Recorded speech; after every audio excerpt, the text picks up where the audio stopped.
very well, big stars. I know there was a sequel in the works, and then kind of everything just kind of stopped. Yes. You want me to? Oh, give me, whatever we can kind of say. Yeah, I mean the sequel's in the works. I read the script. We were ready to go. We had a great cast. I mean, we had all sorts of different really awesome actors attached to it. I mean, big, great, huge actors who are just amazing character workers.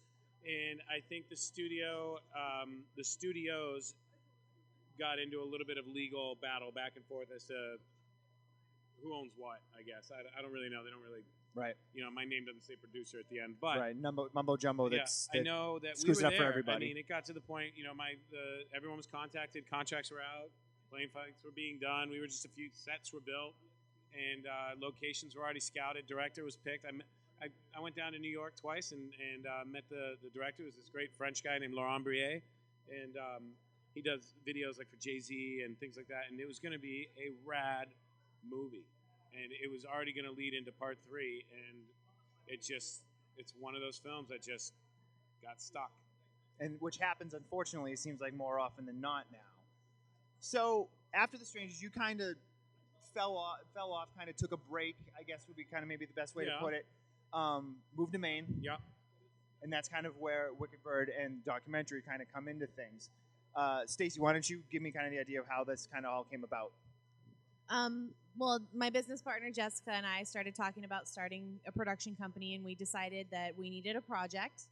And we thought it would be important to make whatever project we chose relevant to what our business goals were.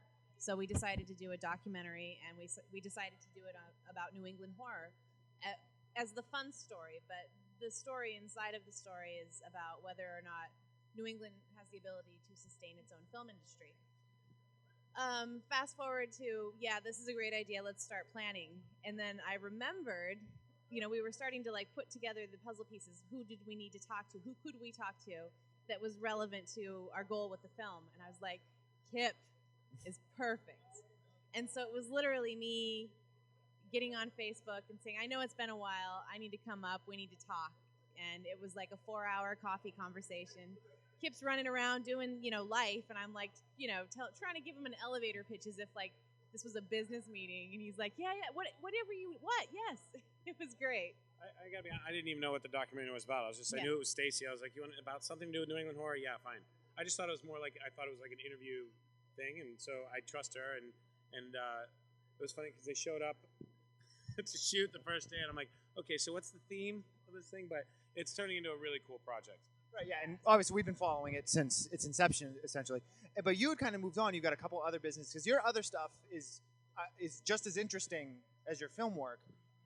So let's kind of mention that because it's honestly like one of the coolest things I've ever heard. So in between movies in Los Angeles, my wife was a nanny, and we would make our own art supplies for our kids. So they were amazing. So I told my wife, I said, we're going to go get a booth at the Hollywood Farmers Market. We're going to start selling this stuff. And we just started selling our homemade art supplies at a booth. And every week we did more business. And all of a sudden that business, took over auditioning. And all of a sudden I had an audition, but I also had a farmer's market to go to. And I'm like, well, I know I'm going to make money at the farmer's market, So, and then it just became a thing. And the business has grown. We sell nationally. We sell overseas. We're currently available at Baby Gap. And it gave us the opportunity to move home. And I knew I had Strangers 2 locked down, so I was like, all right, I got a franchise film.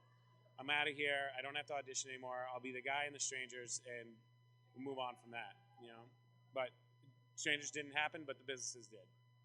I mean, that's how you make a living at this point. So now, as the documentary kind of has evolved over the last, year and a half, I feel like it just keeps getting bigger. And your involvement seems like it got bigger as it kind of went on too. Am I right in thinking that?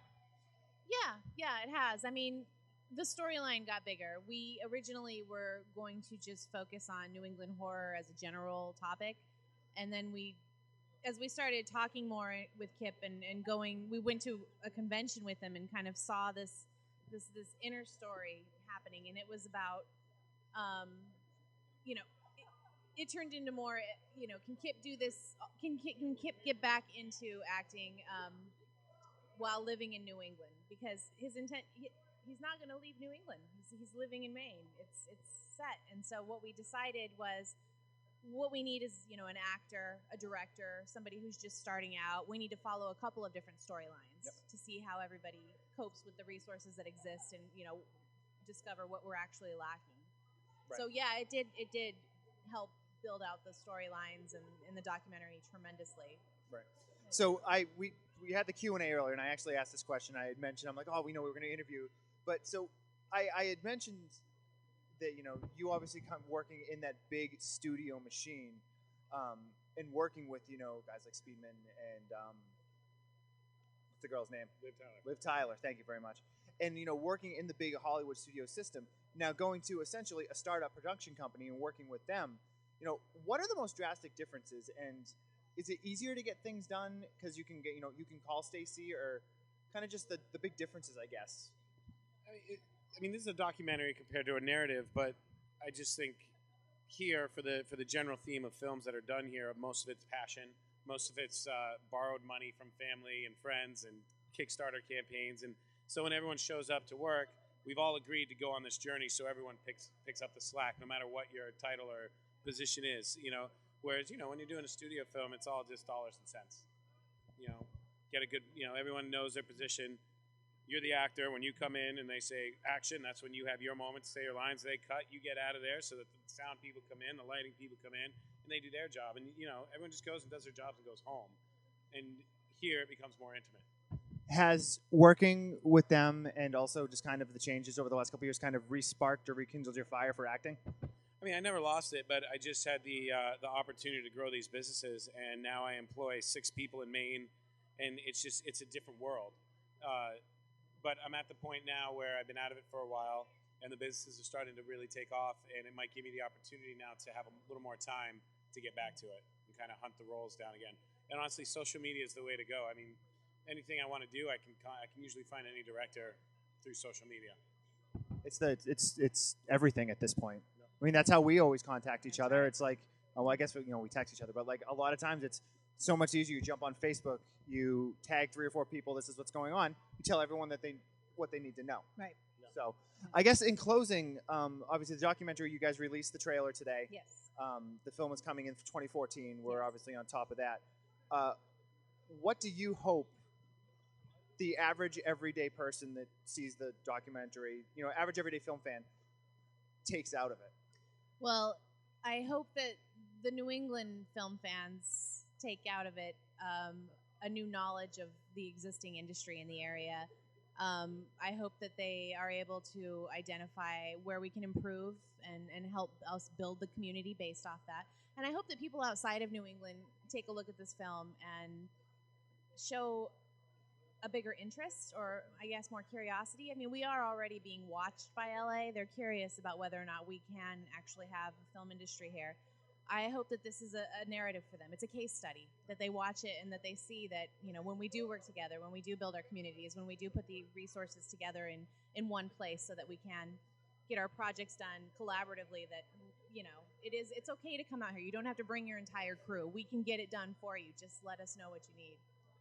Excellent. I also think people are ready to leave LA. Yes, they are. I mean, LA is great, but it's been around for a while. Where else can we go? That's why the South is doing very well. Yep. The North, South Carolina, Atlanta, Georgia, obviously. I mean, people want something different. Yep. That's why Vancouver did so well for so long too.